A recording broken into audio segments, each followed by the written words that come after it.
नमस्कार, primes TV देख रहे हैं आप। आपके साथ मैं हूं पूनम। चलिए रुक करते हैं खबरों का।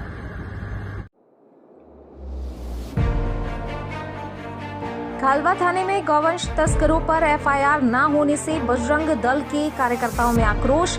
नाराज बजरंग कार्यकर्ताओं ने बस स्टैंड मार्ग अवरुद्ध कर धरने पर बैठ गए। मामला खंडवा जिले के खालवा थाने का है, जहां गौ सेवकों व बजरंग दल के कार्यकर्ताओं को सूचना मिली कि आशापुर की तरफ से बोलेरो पिकअप वाहन गौवंश लेकर खालवा से होकर महाराष्ट्र की ओर जा रहा है। सूचना पर बजरंग दल कार्यकर्ताओं ने आशापुर रोड पर आशीर्वाद ढाबे के पास एकत्रित होकर वाहन को रोकना चाहा, तो वाहन चालक ने बजरंग दल कार्यकर्ताओं पर गाड़ी चढ़ाने का प्रयास किया। किसी तरह बजरंग दल के कार्यकर्ताओं ने जान जोखिम में डालकर वाहन रुकवाया। वाहन रुकने पर वाहन चालक व एक अन्य व्यक्ति ने कार्यकर्ताओं पर हमला कर दिया। हमले में 2 कार्यकर्ताओं को चोट आई। बोलेरो वाहन में 2 गौवंश पाए गए, जिसमें एक गौवंश बेहोशी की हालत में है। वाहन क्रमांक MP 12ZE8570 है। वाहन को पकड़कर कार्यकर्ताओं ने पुलिस के हवाले किया। मामले में खालवा पुलिस द्वारा गौवंश तस्करों पर एफआईआर न लिखने या रिपोर्ट देर से लिखने को लेकर विनोद जायसवाल बजरंग दल जिला सह संयोजक अपने कार्यकर्ताओं को लेकर धरने पर बैठ गए। मामले पर खालवा थाना प्रभारी जगदीश सिंधिया द्वारा संज्ञान में लेकर कार्रवाई करने का आश्वासन देने पर कार्यकर्ताओं ने धरना समाप्त किया। आपका परिचय क्या? मैं विनोद जायसवाल, बजरंग दल जिला सह संयोजक। सब क्या घटना हो गई थी आज? हमारे कार्यकर्ताओं को सूचना मिली कि गो तस्करी की गाड़ियां आ रही है जो कि महाराष्ट्र की ओर जाने वाली है। जैसे ही हमारे कार्यकर्ताओं को सूचना मिली, वो मौके पर पहुंचे। उन्होंने गाड़ी रोकने का प्रयास किया, पर उन्होंने गाड़ी नहीं रोकी। कार्यकर्ताओं पर चढ़ाने की कोशिश करी, पर हमारे कार्यकर्ताओं ने जान में जोखिम डाल कर उस गाड़ी को रोका।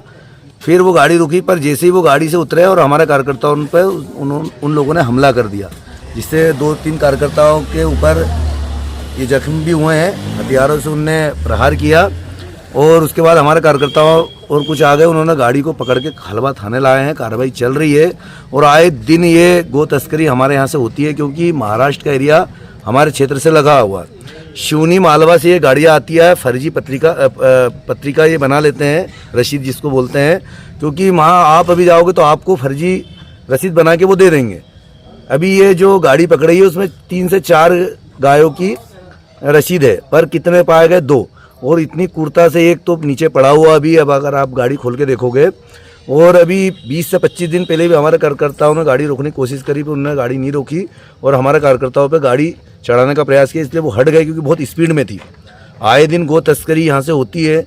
रात में डायल 100 वाले गो तस्करियों की मदद करते हैं, क्योंकि ये मैं खुद ने देखा हूँ, क्योंकि मैं उस दिन 3 बजे रात तक जगते रहा।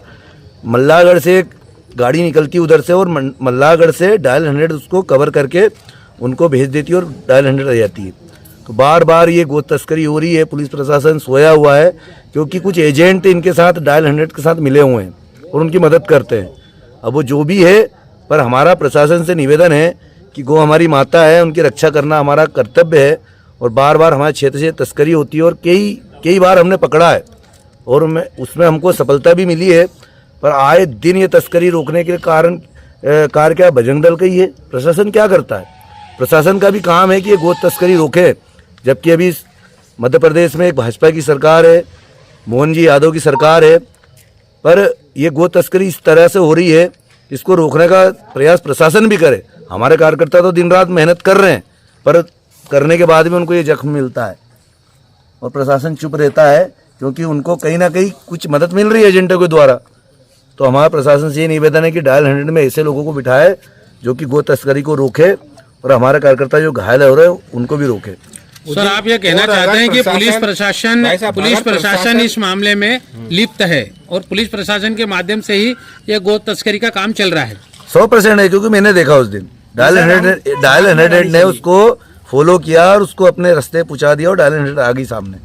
क्योंकि कहीं ना कहीं बिना प्रशासन के कोई गाड़ियां नहीं जा सकती।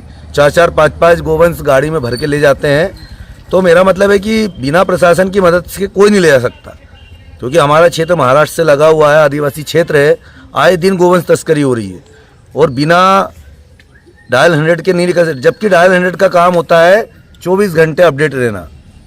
पर उस दिन भी मैंने देखा मल्लागढ़ में कोई उनका अपडेट नहीं था और बिना सूचना के वो मल्लागढ़ गाड़ी गई, गोवंश की गाड़ी को फॉलो करके उसके स्थान पे पहुंचाई। हमारे कार्यकर्ताओं को उन्होंने भ्रमित किया, तो हमारे कार्यकर्ता तो लगे रही है और आज भी ये सफलता मिली और पर उनको घायल होना पड़ा। तो प्रशासन से यही निवेदन है कि ऐसे गो तस्करों पे सख्त से सख्त कार्रवाई की जाए, क्योंकि ये मामले अभी नहीं हो रहे, हम 5-10 साल से देखते आ रहे हैं और रोज गोवंश की तस्करी हो रही है। उसमें पूरा हाथ अगर किसी का है तो वो डायल 100 के गाड़ी का है।